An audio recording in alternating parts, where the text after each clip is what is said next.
We'll see how to create threads in Python. You can create threads in Python in three ways. The first way is without creating a class, and the second way is by extending the thread class.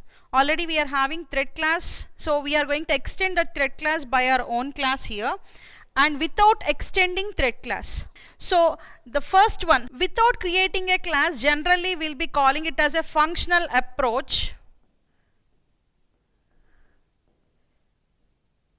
And these two comes under object oriented approach. So we'll see functional approach first, followed with object oriented approach without using a class. So first what we are going to do, if you want to use multi-threading mechanism in your Python language, always we have to import thread module. So first we are importing the thread module, then we are going to create thread object. Okay, so how we have to create thread object means thread followed with target is equal to function name. That means on which function your thread has to act. So that function name we have to write, followed with arguments. Here arguments are of type tuple. Always you have to pass the arguments which are of type tuple. Okay. Now thread object which represents our thread, and here target is nothing but which represents the function on which thread is going to act, and arguments we are passing here tuple of arguments. Okay, so now I want to create a thread object. Let us consider T is my thread object, and thread target is equal to the function on which my thread is going to act is display function. So I am writing here display followed with arguments. Here I want to pass two arguments to my function, so that's why I am writing here 10, 20. Now we'll see an example here. So from threading I am going to import my thread module. First, initially I want to know which thread is acting in my program. We already know that to know which thread is acting, so we have to use the method current thread, and I want the name of the thread which is acting, so I am going to use the method getName method. So this current thread dot getName is going to give you the name of the thread which is acting. So what thread will be acting if you run your Python program? Obviously your main thread will start action. So here the main thread is going to act. Next, I am going to define the function on which my thread has to act. So let us consider the function is, I am writing the name as empty. Already we know in order to define a function we have to use the keyword def. So def keyword I am using, followed with name of the thread. The name of the thread let us consider as empty. So I am defining the name, I am defining my empty thread. So empty function, I am defining my empty function. So what this empty function has to do is it has to print something. So what it is going to print means it is going to print the name of some name, like just child thread it has to print. This is the action I want to perform. After that I am going to create thread. Why I am creating thread means to act on that particular function I should create thread here. So child thread I am going to create. So thread target is equal to function name. What is the function name on which thread has to be acting? So this empty is the function on which thread has to act. So that's why I am writing here target as empty. Now in order to start your thread, always we have to use the method start method. So child dot start. So child is the object of your thread. So object dot start method. So that means which is initiating your thread. Who will do all this process means your main thread only. Who will do all this process? Main thread. So whenever you are starting your program, your main thread is going to start, and main thread only will create your child thread, and main thread only will start your child thread. So main thread is starting your child thread. At this instant of time, both your child thread as well as your main thread both are acting from this location. So child dot start, the start method that is starting your function. So here this print child thread is going to work, and it is going to print child thread. After this I had written print executing thread name is equal to current thread dot get name. Now your child thread completed its action. Next, after child thread is completing its action, which thread will again come into existence? Your main thread. Okay, so after this statement, which thread is going to perform the operation? Again your main thread. So when you are trying to execute the name of the thread, current thread dot get name, what output we are going to get? That is main thread only you are going to get. Okay, so one thing you have to understand here, who will perform the operation? Your main thread. Who will create the main thread? Python virtual machine is going to create your main thread. Whenever you are writing any program in Python, always your main thread is going to start, and main thread only will create your child thread, and main thread only will start your child thread. Okay, now let us see another example to understand this creation of threads. Okay, let us see another example to create threads. So I want to write a function, that is display function I want to write, and I want to see how my threads are being executed. Okay, so first, in order to perform operation on threads, I have to import threading module. So from threading, import star. So I'm importing my threading module in Python. Then I want to create a function here. Let us create the function. My name of function is display function I am writing, and I want to pass here two arguments. Let us consider arguments are a comma b. I created a function. Now I want to print a, print b. This is the operation that I want to perform on the function. I am creating a child object for this thread here. So thread, always you have to write T in capital letters followed with target. What is the target here? On which the child has to act. What is the function that we had written here? Disp function, where the child has to act. On disp function your child has to act. So I will be writing target is equal to disp, comma, arguments. How many arguments I am going to pass here? A comma b I declare, so two arguments I should pass. So let us consider 10 comma 20 or the two arguments I am going to pass. Now after creating the thread object, always I have to start my thread. Now how to start your thread means object followed with start method. What is the name of the object I created here? Child. Child dot start method I am using. Who is initiating this? Your main method is only initiating this. Okay. Now now see, whenever you are passing here 10 comma 20, a is equal to 10 and b is equal to 20 will be created. 20 will be displayed. Then after that again control comes to your main thread.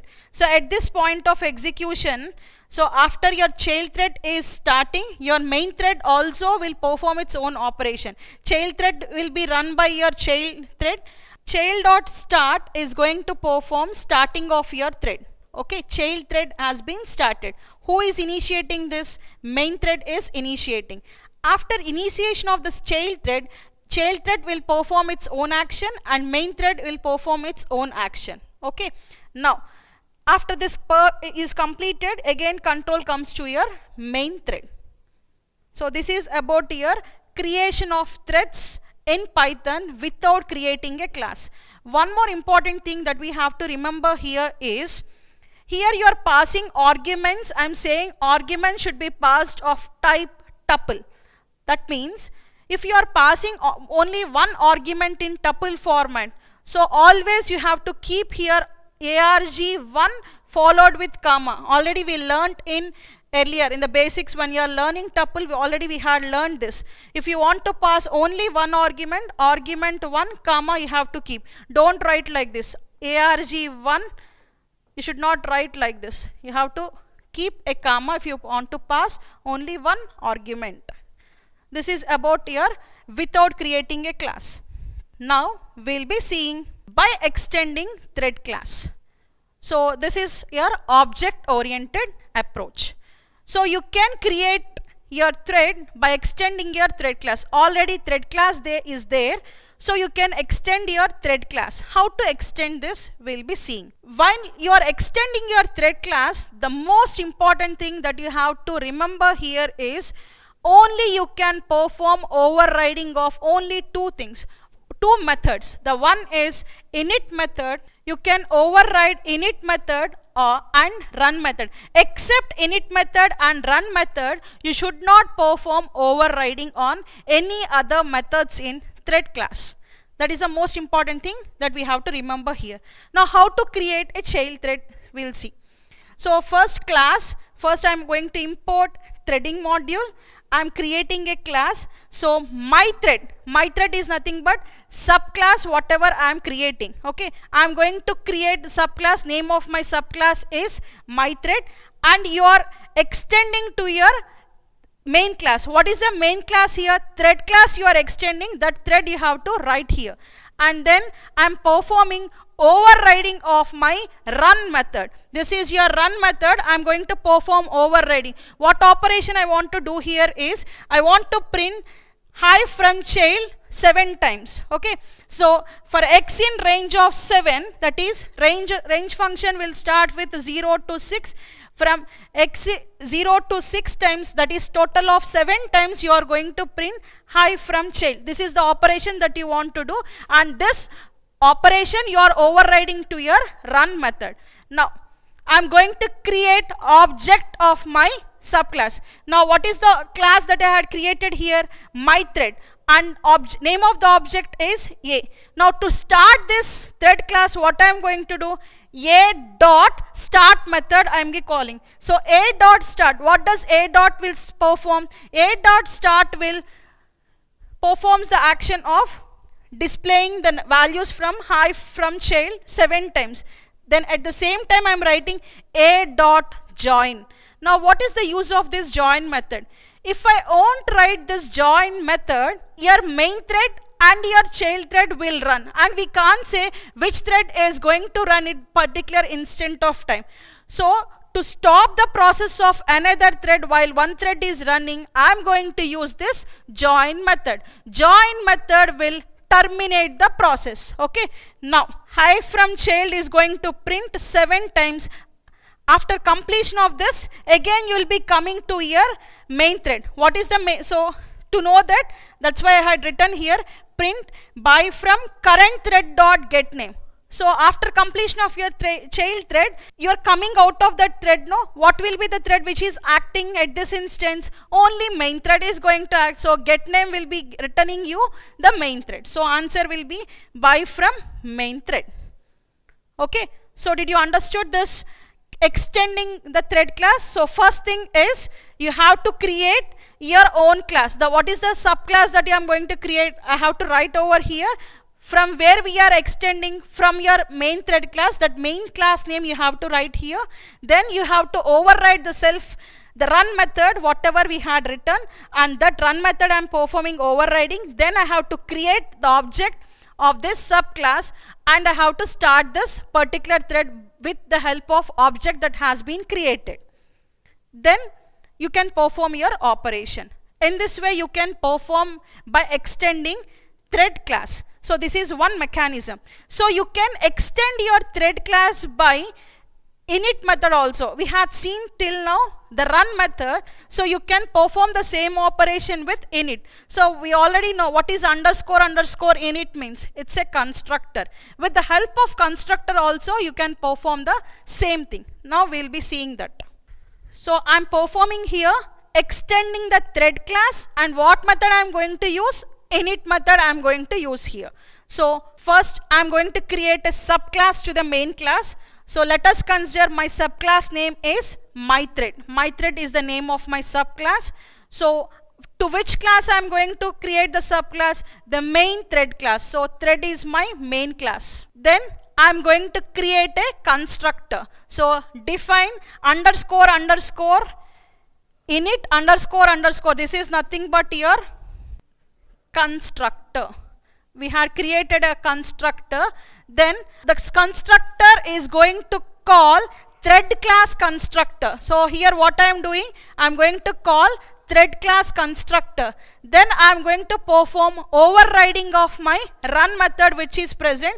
So just I am overrided my run method. Now I have to create an instance of my thread class. So that is T1 is the object I am creating, and my thread of hello, that is the thing that you have to pass over here. Now to start your thread class, so what I have to use? Start function. So the object name is small t1.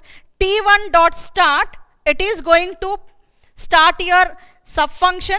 Then to stop, so I want to stop for some time. The main function should not execute. That's why I'm going to use join function.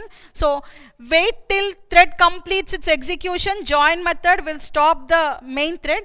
After completion of that, I'm going to print the thread which is working. So hello is printed, followed with by from main thread.